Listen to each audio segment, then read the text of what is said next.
ମୋ ପରିବାରରେ କେହି ଯଦି ଚାଲି ଯାଆନ୍ତି 8 ବର୍ଷ 10 ବର୍ଷ 12 ବର୍ଷ ହେଲାଣି ସେ ଯାଇକି, କିନ୍ତୁ ସେ ଯିବାର ଏତେ ବର୍ଷ ପରେ ବି ସେ କୋଉଠି ଗୋଟେ ଅଛନ୍ତି, ଆଉ ତାଙ୍କୁ ମୁଁ ଆଶ୍ୱିନ ମାସରେ କିଛି ଗୋଟେ ଶ୍ରାଦ୍ଧ ଦେବି, ଆଉ ସେ ଶ୍ରାଦ୍ଧ ଗଣ୍ଡାକ ସିଏ ପାଇବେ, ଇଏ ଯୋଉ ଶୁଣନ୍ତୁ, ବିଶ୍ୱାସଟେ ରହିଛି। ଏଇ ଯେଉଁ ବିଶ୍ୱାସ ରହିଛି, ବିଶ୍ୱାସ ତ ଅଲଗା କଥା, କିନ୍ତୁ ଏହା ସହିତ କୌଣସି ତ ଆମର ବୈଦିକ ଧର୍ମର ଗୋଟିଏ ବିଜ୍ଞାନ ମଧ୍ୟ ଲୁଚି ରହିଛି।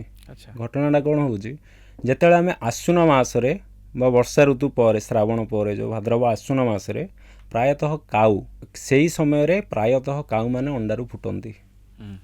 ଆଉ କାଉ ଯେତେବେଳେ ଅଣ୍ଡାରୁ ଫୁଟେ, ତାକୁ ଗରମ ସୁସ୍ୱାଦୁ ଖାଦ୍ୟ ଯଦି ନ ଦିଆଯାଏ, କାଉ ତାହେଲେ ମୃତ୍ୟୁବରଣ କରିବ।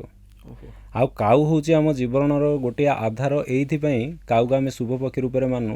ଯେତେବେଳେ ବରଗଛ ସିଏ ଅତ୍ୟାଧିକ ପରିମାଣରେ ଆମକୁ ଅକ୍ସିଜେନ୍ ଯୋଗାଇଥାଏ, କିନ୍ତୁ ବରଗଛର ମଞ୍ଜି ଲକ୍ଷାଧିକ ପରିମାଣରେ ସମ୍ପୂର୍ଣ୍ଣ ପୃଥିବୀ ସାରା ବିଣି ଦେଲେ ମଧ୍ୟ ଗୋଟିଏ ବି ଗଛ ହେବନି, ଯେଉଁ ପର୍ଯ୍ୟନ୍ତ କାଉ ଖାଇକି ଦୁଇ ନ କରିଛି।